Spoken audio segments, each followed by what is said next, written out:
गई थी, शादी नहीं थी हुई ठीक मेरे है। कोल। ठीक है। एक गूंगी है, वो पढ़ती थी, वो किराना पहाड़ी के पास का स्कूल है, उसमें 8वीं क्लास से उसे मैंने उठा लिया। उससे बड़ी थी एक, 2 बेटियां मेरे पास थी, ना कोई बेटा ना कोई बेटी, कोई तावन नहीं कर रहे थे मेरे साथ। मैंने उन दोनों की शादी की, एक की है खुशाब, मैं उससे मिल के आया हूँ, आई हुई है मेरी छोटी बेटी के पास। और जो उनसी छोटी है गूंगी है ना, उसकी मैंने शादी की है कोलोवाल, बलोचों के, ठीक है। बलोच है वो। ठीक है। तो बाकी जो उनसी एक बेटी मेरी है यहाँ पर भट्ठा मोड़, नज़ीर कानूनी, नवाज कानूनी है पीछे, पेट्रोल पंप के पिछले ठीक है। पास। एक बेटी मेरी वहाँ है, एक मेरी बेटी है उससे उरली तरफ आ जाए ना, अपने कच्चन ताली, वहाँ होटल है मेरे ज्वाई का, अपना तंदूर लाया हुआ उसने, नान अभी वगैरह। आपके बेटे कितने हैं? बेटे मेरे 2 हैं जी। बेटियां कितनी हैं? 5। आपको कोई बेटा नहीं रखता? नहीं जी, 2 बेटे ने, बड़े ने पहले रखे मैनू, कितने महीने? हाँ जी, कितना अरसा रखा बड़े बेटे ने?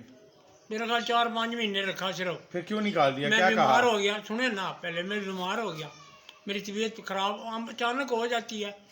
और मेरी जौन सी बेटी है ना, उसने बेगम, उसकी बहू मेरी, वो कहने लगी जी हम नहीं रखेंगे इसे। मेरा बेटा कहता अबू जी मेरे घर च जगह ही कोई नहीं तुहाडे वास्ते, ठीक है। तुसी बीमार होए, मैं पैसे नहीं ला सकता।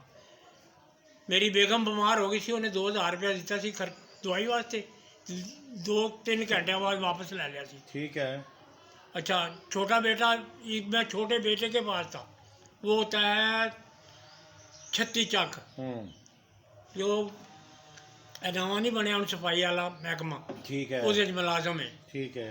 ਉਹਦਾ ਨਾਂ ਹੈਗਾ ਕਾਸਮ। ठीक है। ਉਹਦੇ ਕੋਲ ਸਾਂ ਮੈਂ ਹੁਣ ਉਹਦੀ ਬੇਗਮ ਨੇ ਮੇਰੀ ਇੰਨੀ ਬੇਇੱਜ਼ਤੀ ਕੀਤੀ, ਇੰਨੀ ਕੀਤੀ, ਮੈਂ ਹੁਣ ਸਭ ਪੈਰਾਂ ਨੂੰ ਹੱਥ ਲਾ ਕੇ ਕਹੋ ਉੱਥੇ ਦੱਸ ਦੇਣਾ। ਮੈਂ ਅਖੀਰ ਸਾਈਕਲ ਚੁੱਕ ਕੇ ਨਾ ਆ ਗਿਆ। ਮੈਂ ਆਣ ਕੇ ਬੇਟੀਆਂ ਨੂੰ ਬਤਾਇਆ, ਸਾਈਕਲ ਤੁਹਾਡਾ ਆਪਣਾ ਹੀ ਹੈ ਉਹਨਾਂ ਦਾ? ਸਾਈਕਲ ਮੇਰੀ ਆਪਣੀ ਹੈ। ਠੀਕ ਹੈ। ਮੈਂ ਲਿਆਉਣ 2200 ਰੁਪਇਆ ਲਾਇਆ, ਉਹ ਆਪਣਾ ਭੱਠਾ ਮੋੜ ਦੁਕਾਨ ਹੈ जी। ਤੇ ਬਾਕੀ ਵੱਡੀ ਬੇਟੀ ਹੈ, ਉਹਦੇ ਕੋਲ ਮੈਂ ਰਿਹਾ, ਯਕੀਨ ਕਰੋ मैं काम करता था। अब आप यहाँ का कैसे पता चला भी ये पनाह गाह है? मैं आपकी गाड़ी फिर रही थी, ठीक है। मैंने वो ड्राइवर से पूछा, मैंने कहा यार अगर तो आपका जो दारुल उलूम कहाँ बना हुआ है? वो मुझे कहने लगे कोट फ्रीज गली नंबर 2 में। फिर मैं बाहर आया, कराने वाला मौलवी, उससे मैंने पूछा, वो कहा है इस गली से अगली गली में है, इस गली में है। वहाँ एक बुजुर्ग ही सन, उन्होंने मैं पूछा, उन्होंने ਤੁਹਾਡਾ ਮੈਨੂੰ ਪਤਾ ਦੱਸਿਆ। ठीक है। मैं फिर ਇੱਥੇ ਆਣ ਕੇ ਹੁਣ अब आप यहाँ रहना चाहते हैं? हाँ जी। अच्छा, 5 वक्त कितनी- की मैं नमाज पढ़ना, ठीक है।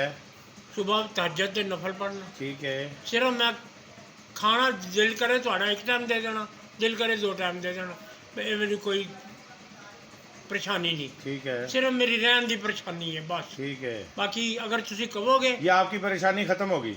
अगर तुसी कहोगे ना, मैं अपनी बेटियां ਨੂੰ फोन करके ਜਿਹੜੀਆਂ ਮੇਰੇ ਨਾਲ ਬੋਲਦੀਆਂ ਨੇ, ਰੱਖਦੀਆਂ ਨਹੀਂ, ਉਹ ਕਹੋ ਤੇ ਮੈਂ ਉਹਨਾਂ ਨੂੰ ਇੱਥੇ ਬੁਲਾ ਲੈਣਾ, ठीक। ਤੁਸੀਂ ਆਪਣੇ ਰੂਬਰੂ ਉਹਨਾਂ ਨਾਲ ਗੱਲ ਕਰ ਲੈਣਾ। ठीक है।